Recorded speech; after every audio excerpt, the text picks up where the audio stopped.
Hello guys, welcome back to my new video.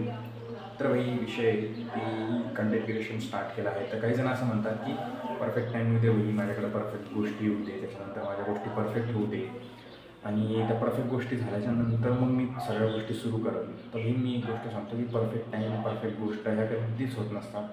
जसं आपण start करतो तसं तसं गोष्टी परफेक्ट व्हायला लागतात. आता जसं की स्टार्टिंगला मी तुम्हाला बोललो होतो की मी यूट्यूबवर ब्लॉग्स वगैरे सुरू केले होते. त्याच्यानंतर कंटेंट क्रिएशनमध्ये कॉमेडी रील्स वगैरे सुरू केलं होतं. तर विषय झाला होता की सगळेजण होऊ लागले, म्हणजे ऑटोमॅटिक होऊ लागल्या गोष्टी. तर मित्र वगैरे येत होते, फोन वगैरे ॲडजस्ट झाला होता, सगळ्या गोष्टी होत्या. पण नंतर कसं झालं की थोडा स्टॉप लागल्यानंतर मग म्हणलं एक काम करू, आपण फोन वगैरे घेऊ किंवा कोणी मित्र वगैरे फोन घेईलच असं तर ठरलं होतं आमचं. पण आता काय झालं, त्यांनी कोणी फोन वगैरे घेतला आणि माझं फोन काही घेणं झालं नाही. त्याच्यानंतर मग मी म्हणलं घेऊ आपण. त्याच्यावर थांबून मी 2 महिने 3 महिने वेट केला. तर मग नंतर असा डिसिजन घेतला की बाई नको, आपल्याकडे फोन आहे, आपल्या फोनमध्ये आपण चालू करू. त्याच्यानंतर मग काही ना काही गोष्टी चांगल्या होतील, फोन वगैरे येईल. म्हणलं ठीक आहे. तर मग आता सध्या मी माझ्या ह्याच्यातच चालू केलं आहे.